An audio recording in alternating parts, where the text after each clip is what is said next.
right, welcome back, everyone, to the True Alien Podcast.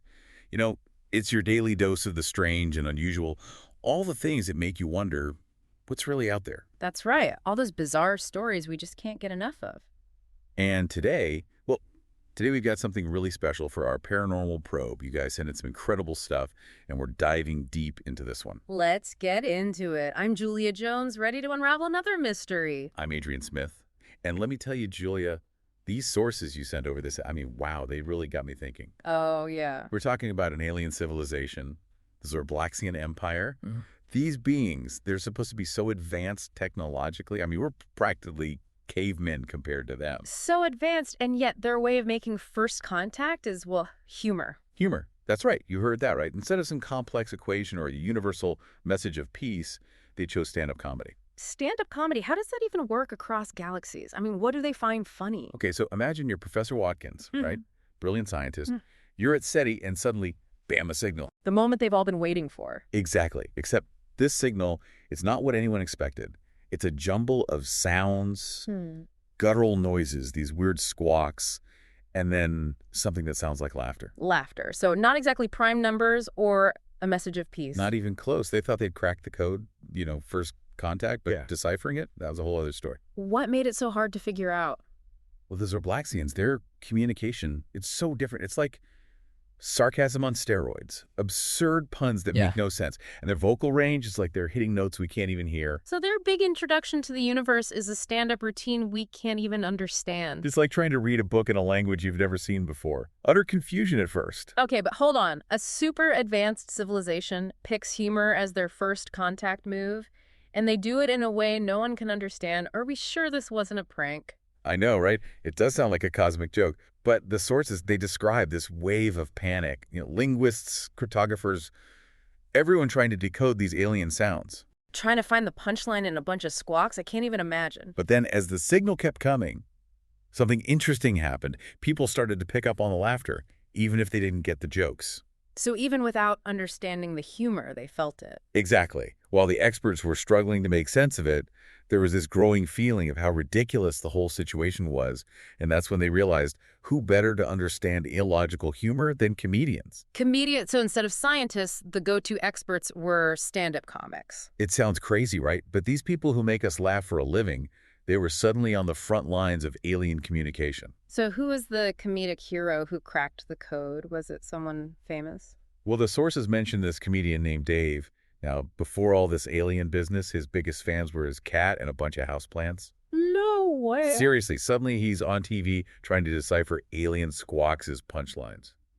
It just shows how unprepared we were for this. So Dave, the houseplant comedian, becomes the alien whisperer. Incredible. What happened when it finally clicked that this was alien comedy? Did we send back stand-up routines of our own? Not right away. There was still so much uncertainty. But then, get this, the Zorblaxians sent delegates. They actually came to Earth. Wow, first contact, and it's all about awkward silences and stand-up comedy. It was a surreal moment. Imagine this. You've got these advanced aliens, and everyone's tense, expecting some grand gesture, and then it seems like they're waiting for something from us. So what happened? Did we whip out the universal translator finally? Nope. Dave, our unlikely hero, he just steps up, clears his throat, and boom, launches into a classic two aliens walk into a bar joke. He did a dad joke at that moment. I know, right? But here's the thing. The Zorblaxian delegates, they loved it. Apparently, they broke out in this high-pitched laughter. At least that's what the linguist thought it was. So a simple Earth joke saved the day. It's like humor really is a universal language, even if we don't always get each other's jokes. It's amazing, right? And it kicked off this global effort to understand and share humor. Politicians were making jokes in their speeches.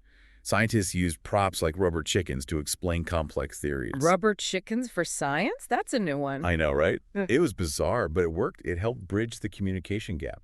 So did the Zorblaxians try to learn our humor too?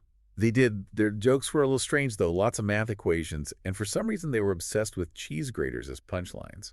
Cheese graters not exactly side-splitting, but hey, at least they were trying. It was the effort that counted, and it created this shared understanding, this bond, through laughter. So it wasn't about telling the perfect joke, but about trying to connect through humor. Exactly. And it led to something incredible.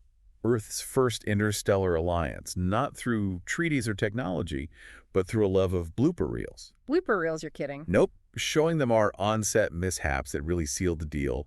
They became big fans of sitcoms, even asked for recommendations. I hope they asked for Seinfeld that observational humor might be universal.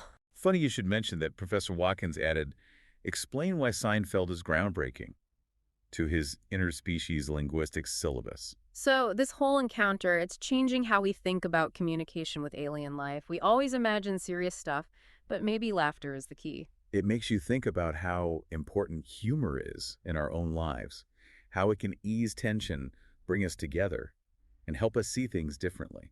The Zorblaxians trying to connect through humor, it makes you wonder about all the misunderstandings we have here on Earth, just because of different senses of humor. Right. Maybe we can learn something from them about how to communicate better. It's mind-blowing to think that the universe might have this sense of humor, and that a good laugh can be more powerful than any weapon. Definitely something to think about.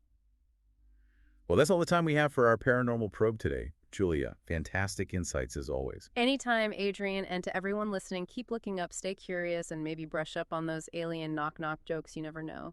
You never know. Until next time, truth seekers stay open to the bizarre and keep laughing. You've been listening to the True Alien Podcast. Don't forget to rate, review, and subscribe. See you next time. See you all.